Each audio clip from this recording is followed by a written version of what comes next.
Hello students, good morning.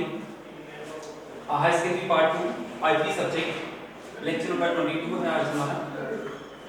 कल student हम लोगों ने नॉर्मलाइजेशन के बारे में डिस्कस किया था। नॉर्मलाइजेशन क्या होती है, इंट्रोडक्शन ऑफ नॉर्मलाइजेशन।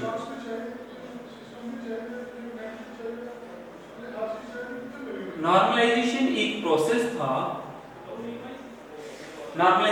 प्रोसेस था जिस प्रोसेस में डाटा को एनालाइज किया जा रहा था, एनालिसिस ऑफ डाटा को एनालिसिस किया जा रहा था and grouping into different tables. उस डाटा को रीग्रुप किया जा रहा था डिफरेंट टेबल्स में। किस चीज के लिए, क्या रीजन से क्यों हम कर रहे थे normalisation? In case are to solve the problem of redundancy. जो रिडंडेंसी की प्रॉब्लम, डुप्लीकेसी की प्रॉब्लम, जो रोज की डुप्लीकेसी, कॉलम्स की डुप्लीकेसी, हमने एक बहुत बड़ा टेबल लिया था जिस टेबल में हमने देखा था कि अगर आप एक रो किसी भी कॉलम में से डिलीट करते हो, आपको पर्टिकुलरली एक डाटा को डिलीट करना है तो पूरी की पूरी रो आपको डिलीट करनी पड़ रही थी। अगर आपको किसी भी पर्टिकुलर एक रिकॉर्ड को, सैलरी को आपको अपडेट करना है तो जितनी भी सैलरी के रिकॉर्ड्स हैं, अगर 1000 एंट्री हैं तो सारी की सारी चेंज होंगी, तो इतना टाइम लगेगा उसमें। ऐसे ही इंसर्ट करना होगा तो आप इंसर्ट भी नहीं कर पा रहे थे क्योंकि नल वैल्यू आपकी रह रही थी, तो नल वैल्यू आप रख नहीं सकते हैं क्योंकि डाटा आपका नहीं हो पाएगा, ना ही आपको रिट्रीव हो पा रहा था, ना ही अपडेट हो पा रहा था, ना ही इंसर्ट कर पा रहे थे। तो आज स्टूडेंट हम आपको एक चीज बताएंगे कि 1NF, 2NF, 2NF और 3NF और BSNF होता क्या है। एक्चुअली में नॉर्मलाइजेशन की ये फॉर्म्स थी। कल भी हमने देखा था कि जो नॉर्मलाइजेशन की फॉर्म्स हैं जिसमें आपको ये प्रोसेस है कि पहले आपको नॉर्मल फॉर्म वन में, फर्स्ट नॉर्मल फॉर्म में करना पड़ेगा।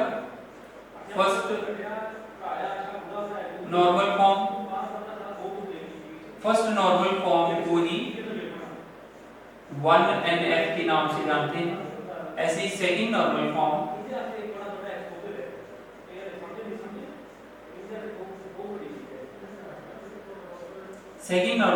में आपको 2NF बोलते हो। ऐसे ही थर्ड नॉर्मल फॉर्म को 3NF बोला जाता है। और फोर्थ में आपने देखा, वैसे ही फोर्थ नॉर्मल फॉर्म भी है, फिफ्थ भी है। जिस तरह से डाटा को एनालाइज आपको करना हो, ज्यादा एनालिसिस करनी हो उसकी, जितना ज्यादा डाटा आपका रीऑर्गेनाइज होगा, छोटे-छोटे ग्रुप्स में होगा, तो आप इजीली किसी भी एक पर्टिकुलर डाटा को, एट्रीब्यूट को निकाल के चेंज कर सकते हो। तो बायोस कोड नॉर्मल फॉर्म जो आपको, जिसका नॉलेज होना चाहिए, दैट इज BCNF। तो इन चीजों में जो नॉर्मलाइजेशन थी वो एक एनालिसिस प्रोसेस था जिसमें डाटा की एनालिसिस की जा रही थी for grouping the data into different tables. तो उन डिफरेंट टेबल्स में ग्रुप करने का मतलब यही था कि elimination redundancy from the database. जो भी डाटाबेस आपके पास हो उसमें से रिडंडेंसी को हटा देना, दैट इज डुप्लीकेसी को हटा देना। बार-बार रोज आपकी डुप्लीकेट, कॉलम्स आपकी डुप्लीकेट ना हो। तो हम एक टेबल लेते हैं, जिसमें हम एक टेबल ले लेंगे एग्जांपल के तौर पे, जिसमें समझेंगे कि 1NF होता क्या है। Let us take the table. मान लो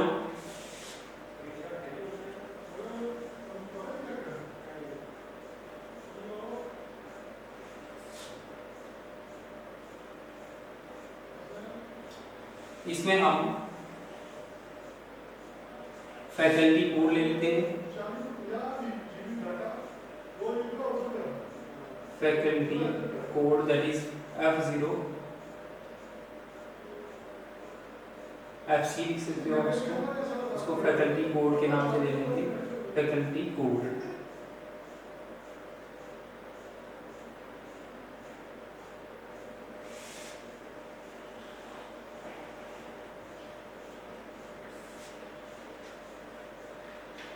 आपके पास फैकल्टी कोड के बाद name of the faculty,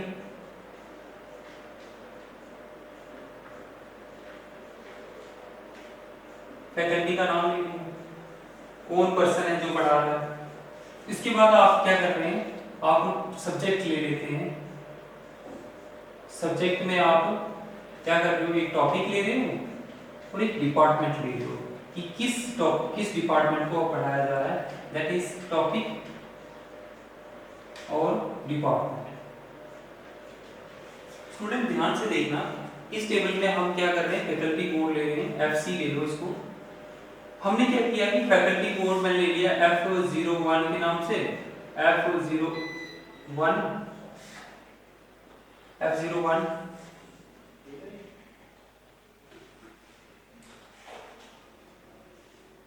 F01 F01 F01। तो फैकल्टी में जो नेम लिखेंगे हम, हमारे पास मान लो एक पर्सन है जो पढ़ा रहा है आरती अत्रि, ये इस फैकल्टी को पढ़ा रहा है। टॉपिक कौन से टॉपिक पढ़ा रहा है, सब्जेक्ट उसका डिपार्टमेंट कौन सा है, दैट इज कंप्यूटर साइंस और आईपी डिपार्टमेंट है। और टॉपिक्स कौन से कवर किए, डीबीएमएस कर दिया, डीबीएमएस के बाद विंडो के बाद जावा, वीबी, मान लो 4 टॉपिक्स में ले रहा हूं। आप देख रहे हैं कि ये जो फैकल्टी थी इसके हमने, क्योंकि ये फैकल्टी कोड है, एक ही पर्सन इतने टॉपिक्स पढ़ा रहा है। अगर आपको इस तरह से लगेगा तो मैं इसको लाइन भी मार देता हूँ ताकि इजी हो जाए अंडरस्टैंड करना। इस तरह से हम देखना चाहते हैं, 4 टॉपिक्स ले लिए, डिपार्टमेंट एक ही है, डिपार्टमेंट एक है, दैट इज सभी का आईपी डिपार्टमेंट है। ओके, F02 ले लो, फैकल्टी दूसरी ले ली कोई,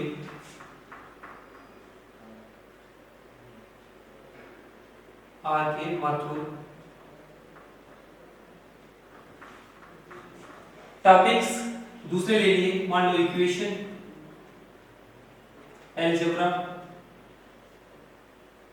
ट्रिग्नोमेट्री और प्रोबेबिलिटी, इतने डिफरेंट टॉपिक ले लिए। डिपार्टमेंट है मैथमेटिक्स, सभी में आएगा मैथमेटिक्स। ये भी हो गया। आपके पास एक और फैकल्टी है जिसको आप इसको F02 और F02 ले रहे हो, क्योंकि आपके पास 4 टॉपिक्स हैं। यहाँ पे F03 भी है, कोई एक फैकल्टी और ले लेते हैं, विकास शर्मा। ओके, ये जो टॉपिक पढ़ा रहा है साइंस, दैट इज फोटोसिंथेसिस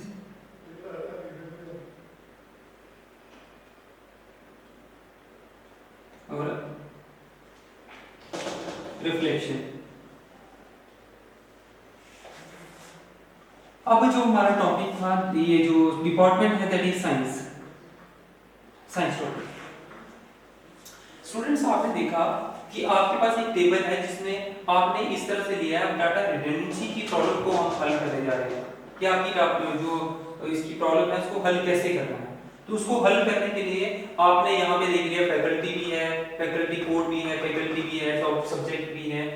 सबसे पहला जो वर्क रहेगा आपका, क्योंकि आप इसको फर्स्ट नॉर्मल फॉर्म में लाओगे, फर्स्ट नॉर्मल फॉर्म में आपके पास अगर ये इस तरह से है, ये डाटा ब्लैंक है, आपको दिख रहे हैं ना कि इसमें आपके पास टॉपिक है और यहाँ पे सब्जेक्ट था।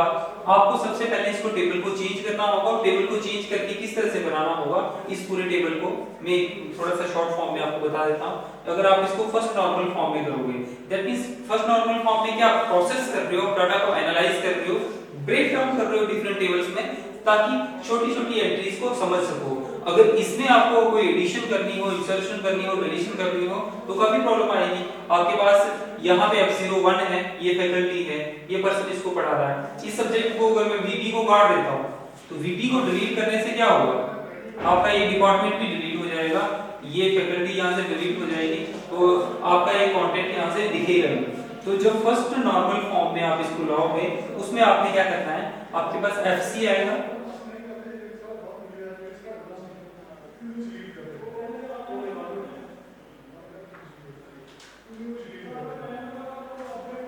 that is F01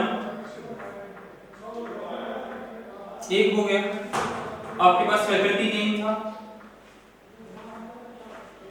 faculty name, तो एक फैकल्टी नेम आ गया आपके अत्री, फिर F02 आर के माथुर, और फिर 3 में F03 में आपके पास विकास शर्मा। आपको स्टूडेंट समझ आ रही है हम क्या कर रहे हैं? फैकल्टी में आप ले रहे हो F01, F02, F03, आपके पास इतनी ज्यादा डुप्लीकेसी थी रोज में, उन रोज को नहीं ले रहे हो आप, लेकिन जो जो टॉपिक हैं वो टॉपिक आपको लेने पड़ेंगे, या आपको जो टॉपिक थे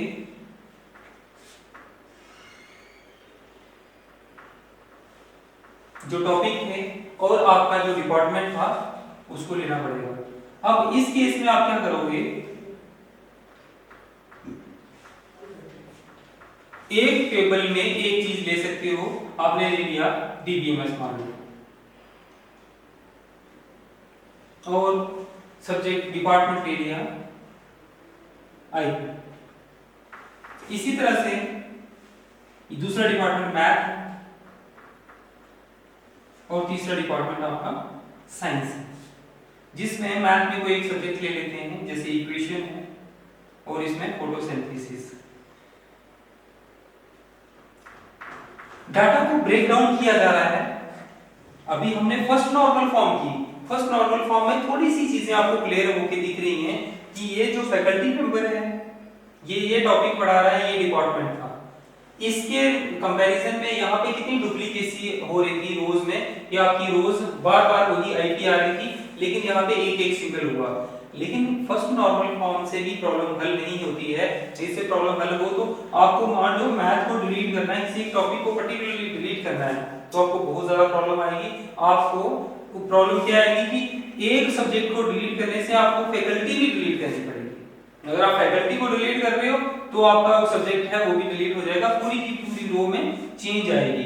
तो पूरी की पूरी रो चेंज आने का मतलब है कि अभी हमारा प्रोसेस कंप्लीट नहीं हुआ है। We have to proceed for 2NF, हमें 2NF पे जाना पड़ेगा, सेकंड नॉर्मल फॉर्म पे। तो इस प्रोसेस को हम अभी आगे ले जाते हैं, जिसमें हम सेकंड नॉर्मल फॉर्म में जाते हैं। आपने ये टेबल देख लिया होगा, इसी का हम सेकंड नॉर्मल फॉर्म बनाएंगे। तो सेकंड नॉर्मल फॉर्म किस तरह से बनेगा इसका? सेकंड नॉर्मल फॉर्म में आपको क्या करना पड़ेगा, जो टेबल्स हैं वो उनको रीग्रुप करना पड़ेगा और डिकम्पोज करना पड़ेगा डिफरेंट टेबल्स में, डिकम्पोज करना पड़ेगा ताकि आप एक एंट्री को डिलीट करो उससे दूसरे टेबल पे कोई भी फर्क ना पड़े। तो अब मैं क्या कर रहा हूं, मैं सेकंड नॉर्मल फॉर्म बना रहा हूं इसी की। सेकंड नॉर्मल फॉर्म में आप डाटा की फिर से एनालिसिस कर रहे हो। 2NF में आपने क्या किया, आपने फैकल्टी कोड लिखा और फैकल्टी नेम लिखा, फैकल्टी नेम लिखा। इस केस में मेरे पास F01 है, F02 है और F03 है। ये सेकंड नॉर्मल फॉर्म की बात कर रहे हैं। तो आपका जो यहाँ पे F01 में आएगा, वो जो नाम होगा वो आप लिख दें, आर.के. माथुर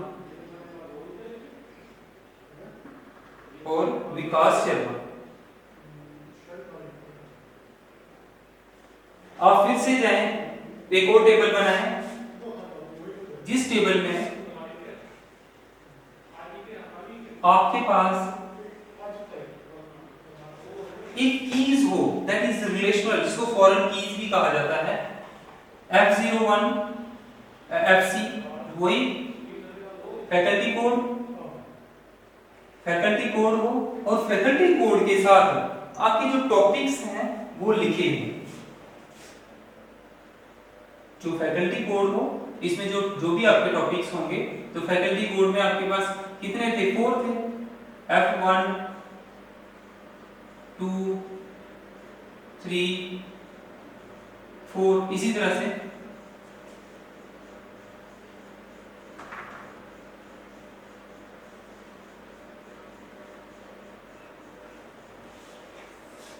अब टॉपिक्स में जो जो चीजें लिखी होंगी, हम बात कर रहे हैं टॉपिक्स की।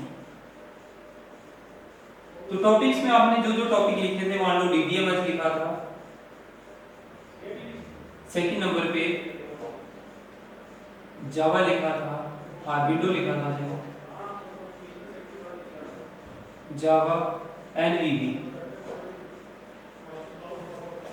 इस टेबल से आपको एक चीज का पता चल रहा होगा कि हम इस पूरे टेबल को ब्रेक डाउन कर रहे हैं, रीग्रुप्स कर रहे हैं। अगर आपको कोई कोर्स हटाना है तो कोई कोर्स हटाने से इस टेबल से कोई फर्क नहीं पड़ रहा। इस टेबल का कोर्स हटाना हटा दो, इसमें नया इंसर्ट करना कर दो, फैकल्टी मेंबर्स नया डालना डाल दो, इस टेबल को कोई फर्क नहीं पड़ेगा, वो सेम रहेगा। आपके डाटा में कोई भी प्रॉब्लम नहीं आएगी। F01 ये सारा 1 था, फैकल्टी 1 था। अब फैकल्टी 2 की बात करते हैं, F02, फिर F02, F02 और F02, जिसमें आपने इनके सब्जेक्ट्स ले लिए, जिसमें आपने मैथ का लिया था, मैथ का टॉपिक ले लो, क्योंकि जो सेकंड वाला सब्जेक्ट था आपका वो मैथ था, ये आईपी सब्जेक्ट था। तो इसमें जो भी कोर्स लेने हैं आप वो कोर्स ले लें, एज पर टेबल के जो भी दिए हैं, आप कोई भी दूसरे भी ले सकते हो। इक्वेशन है, क्वाड्रेटिक इक्वेशन है, ट्रिगोनोमेट्री है और प्रोबेबिलिटी है। अब फोर्थ वाले में, थर्ड वाले में F02 था और F3 था और F03 था। तो आपके पास दो टॉपिक्स थे, मैथ की बात कर रहे हैं हम, सॉरी साइंस की बात कर रहे हैं, जिसमें आपने एक फोटोसिंथेसिस लिया था और दूसरे में आपने रिफ्लेक्शन लिया था। अभी तक हम दो टेबल बना चुके हैं, that is second normal form, but we have to create one more.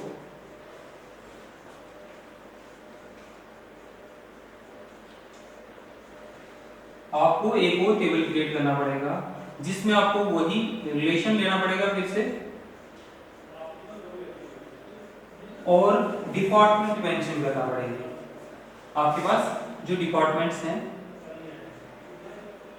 Faculty, code और डिपार्टमेंट।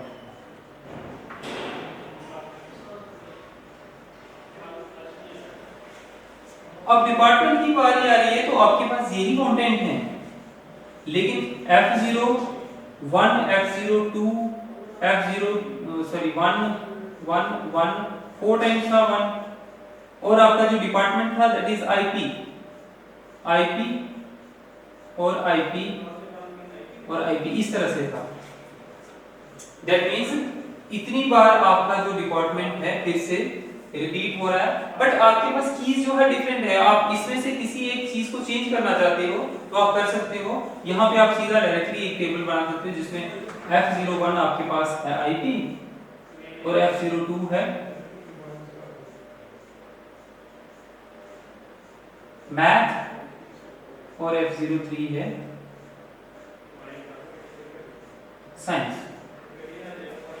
स्टूडेंट्स, हम लोगों ने अभी 2NF पे किया, 2NF में आपने इनको ब्रेक डाउन कर दिया 3 टेबलों पे, बट अभी भी हमारी जो प्रॉब्लम्स है पूरी तरह से सॉल्व नहीं हुई है।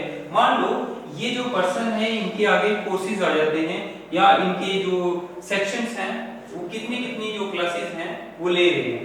आपने ये फैकल्टी मेंबर रखी, ये टॉपिक्स थे आपके, और ये इनके डिपार्टमेंट था। डिपार्टमेंट के बाद अब ये जो क्या कर रहे हैं कि कितने कितने क्लासेस ले रहे हैं, दैट मींस इनको कितनी क्लास दी गई है, कितनी सेक्शंस दी गई हैं। तो नंबर ऑफ सेक्शंस अगर आप लिखते हैं तो 2 3 4 5 इस तरह से आएंगी। उस केस में आप उसको किस तरह से सॉल्व करोगे? मान लो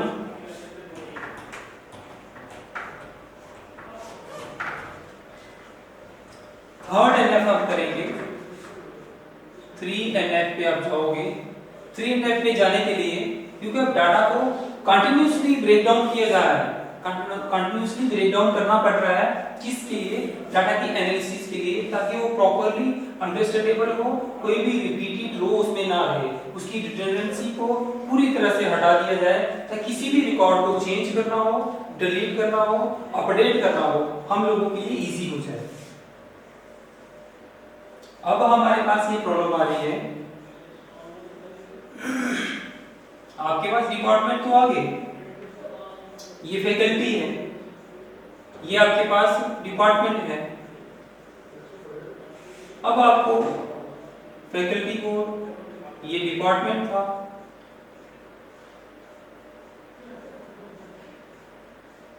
सेक्शंस और नंबर ऑफ क्लासेस दे दे। आपके पास था F01, F01, F01, F01 4 time था। डिपार्टमेंट आपका यहाँ पे आईपी है, आईपी है। अब आपके किसी ने सेक्शन में 2 है, किसी के पास 4 है, किसी के पास 1 है, किसी के पास 3। इसी तरह से आपका F02 है, F02 है, F02 है और F02 है। उसमें आपके पास सब्जेक्ट था मैथ,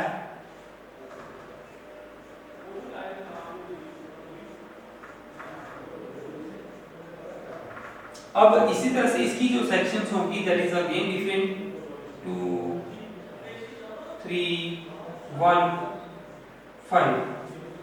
अब थर्ड नॉर्मल फॉर्म आपको बनाना पड़ेगा, क्योंकि सेकंड नॉर्मल फॉर्म में आपको ये वाली चीज फिर से कंफ्यूजन हो रही है। अगर आप इसी एक सेक्शंस को काटते हो तो आपका डिपार्टमेंट पूरा कट जाएगा, अगर आपका फैकल्टी मेंबर यहां से काटते हो तो आपकी सेक्शन रह जाएगी। दैट मींस आपको इस प्रॉब्लम को सॉल्व तो करना है किसी तरह से। उस रीजन में, उस केस में आपको इसके फिर से 2 टेबल बनाने पड़ेंगे। जब इसके भी 2 टेबल बनाएंगे तो आपकी लास्ट फॉर्म में जो आपका डाटा रहेगा उस डाटा को आप कोई भी चेंज करोगे कोई फर्क नहीं पड़ेगा। दैट मींस आपको इसकी 2 टेबल्स क्रिएट करने होंगे, जिन 2 टेबल्स में अब मैं इसको टेबल्स को बिठा लेता हूं, आपको यहां तक समझ आ गई होगी।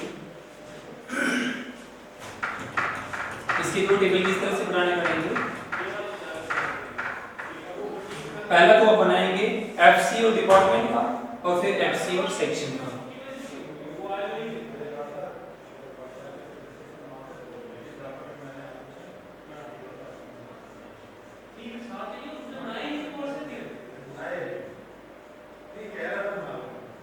फैकल्टी कोड, फैकल्टी कोड के बाद आपका आएगा डिपार्टमेंट,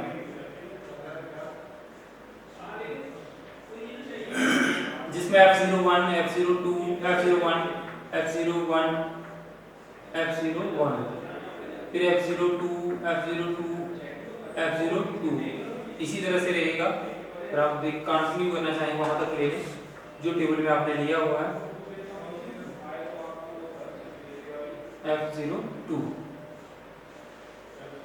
ये टेबल इस तरह से लाइन होगी नहीं, मैं आपको डिफरेंशिएट करने के लिए दिखाया होगा। डिपार्टमेंट आपका सेम रहेगा आईपी,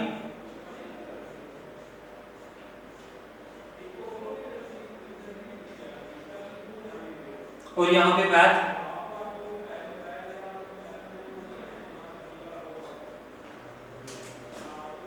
बट यहां पे आप चेक कर रहे हैं कि ये जो टेबल एक हम इसको फिर से डिकम्पोज कर रहे हैं 2 डिफरेंट टेबल्स में, एक टेबल इसका और बनाना पड़ेगा। अगर आप इसको इस तरह से ही छोड़ देते तो सेक्शन रहेगी। अब सेक्शंस को ठीक करने के लिए आपको इसका एक और टेबल बनाना पड़ेगा, जिसमें इसको डिकम्पोज करना पड़ेगा। फिर से डिकम्पोजिशन में आप जब करेंगे डिकम्पोज तो एक टेबल बनेगा जिसमें FC that is faculty code और सेक्शंस,